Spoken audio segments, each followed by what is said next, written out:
अस्सलाम वालेकुम। अगर आप इस चैनल पर नए हैं तो चैनल को लाइक करें, सब्सक्राइब करें और बेल आइकन को लाजमी दबाएं। सूरज गुरूब हो चुका था। शोबक के किले के उस कमरे में जहां सलीबी हाकिमों और कमांडरों के इजलास हुआ करते थे, वहां हाकिम और कमांडर बैठे थे। उनमें आलिम जासूस भी बैठा था। वो कह रहा था, मैं ये नहीं बता सकता कि दोनों लड़कियों का क्या हशर हुआ है या हो रहा है। मैंने उन्हें बचाने बल्कि उन्हें देखने की भी कोशिश नहीं की, क्योंकि उनसे ज्यादा कीमती ये राज था जो मुझे आप तक पहुंचाना था।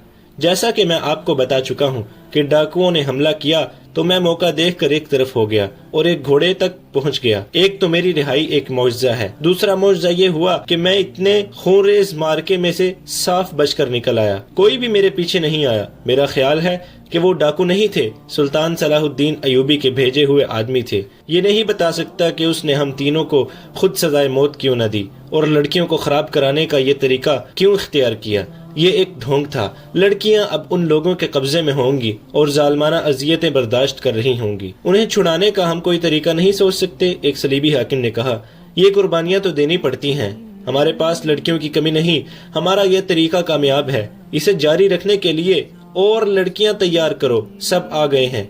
अब वो राज बताओ जो तुम अपने साथ लाए हो। आलिम जासूस उन्हें सुना चुका था कि वो काहिरा की एक मस्जिद से किस तरह गिरफ्तार हुआ था, कैद खाने में उसके साथ और लड़कियों के साथ क्या सलूक हुआ और सुल्तान अयूबी ने उन्हें किस तरह खिलाफ तवक्को रिहा किया।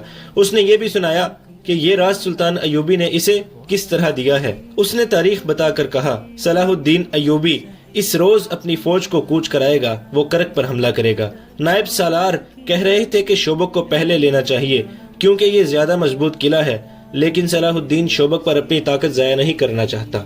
वो करक को कमजोर समझकर पहले उसे लेना चाहता है। वहाँ वो अपनी फौज और रसद वगैरह का अड्डा बनाएगा। रसद जमा करके वो कुमक बुलाएगा और फौज को काफी आराम देकर शोबक पर हमला करेगा।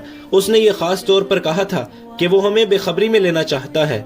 इसकी वजह उसने ये बताई कि इसकी फौज कम है और हमारी फौज ज्यादा भी है और हमारे पास घोड़े भी बेहतर हैं। हमारे पास खुद और जरा बख्तर हैं। उसने साफ अल्फाज में कहा है कि अगर सलीबी फौज ने उसे रास्ते में रोक लिया तो उसे शिकस्त के सिवा कुछ हासिल ना होगा। वो खुले मैदान में लड़ने से डरता है।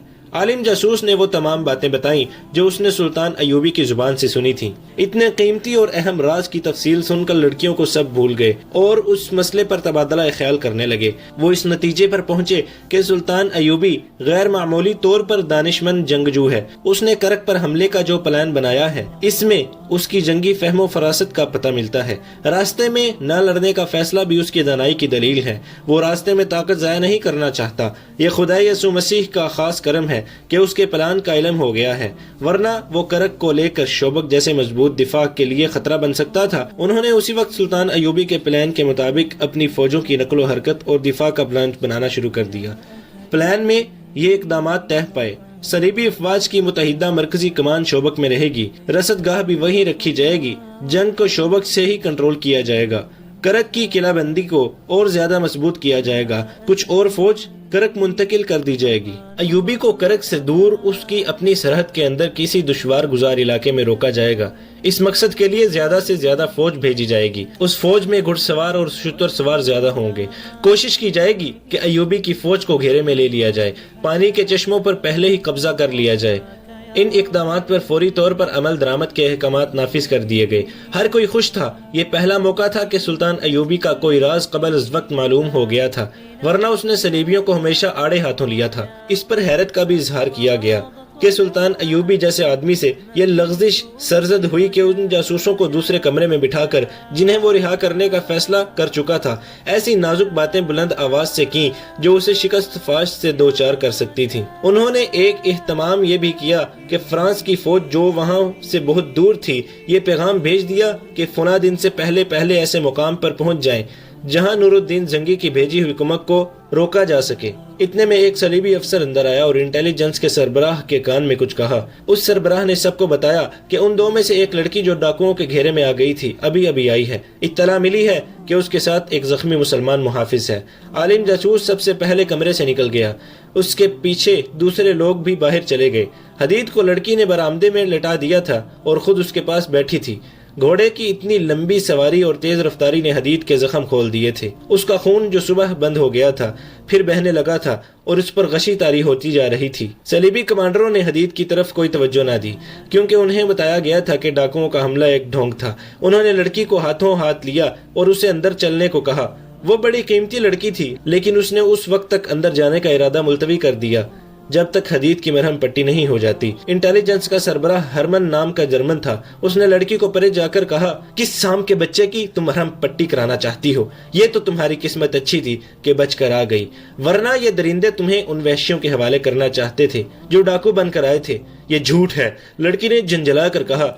पहले हमें भी यही शक था, लेकिन इस शख्स ने मेरे सारे शकूक रफा कर दिए हैं। इसने 2 डाकुओं को हलाक करके मुझे बचाया है।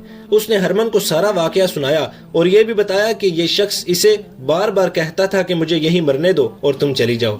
सलीबियों के दिलों में मुसलमानों के खिलाफ नफरत इतनी गहरी उतरी हुई थी कि इतने ज्यादा अफसरों में से किसी एक ने भी नहीं कहा कि इस जख्मी की मरहम पट्टी करो। आलिम जासूस तक ने उसकी तरफ कोई तवज्जो न दी। लड़की उनके साथ अंदर नहीं जा रही थी। आखिर किसी ने कहा कि जख्मी को कमरे में ले चलो और फौरन मरहम पट्टी करो। उसे उठवा कर ले गए और लड़की अपने अफसरों के साथ चली गई। उसे कहा गया कि वो बयान करे कि किस तरह जिंदा बची है। उसने पूरी तफसील से सुना दिया। इस दौरान इसके लिए वही खाना और शराब आ गई।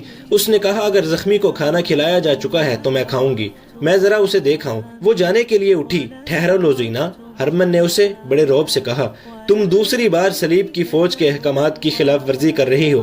पहले तुम्हें अंदर चलने को कहा गया तो तुमने ये कहकर इनकार कर दिया कि पहले जख्मी को उठाओ। अब तुम बिला इजाजत और बदतमीजी से बाहर जा रही हो। ये सब सलीबी फौज के आला अहकाम है और यहाँ 2 सलीबी हुक्मरान भी बैठे हैं। जानती हो इस हुक्म अदूली और बदतमीजी की क्या सजा है? 10 साल सजाए कैद।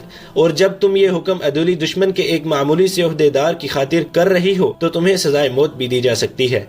क्या सलीबी हुक्मरान और कमांडर इस इंसान को इसका सिला नहीं देंगे कि उसने उनकी एक तजर्बाकार जासूसा की जान अपनी जान खतरे में डालकर बचाई है? लड़की ने कहा, मैं जानती हूँ कि वो मेरे दुश्मन की फौज का ओहदेदार है, लेकिन मैं उसे दुश्मन उस वक्त कहूंगी जब वो अपनी फौज में वापस चला जाएगा।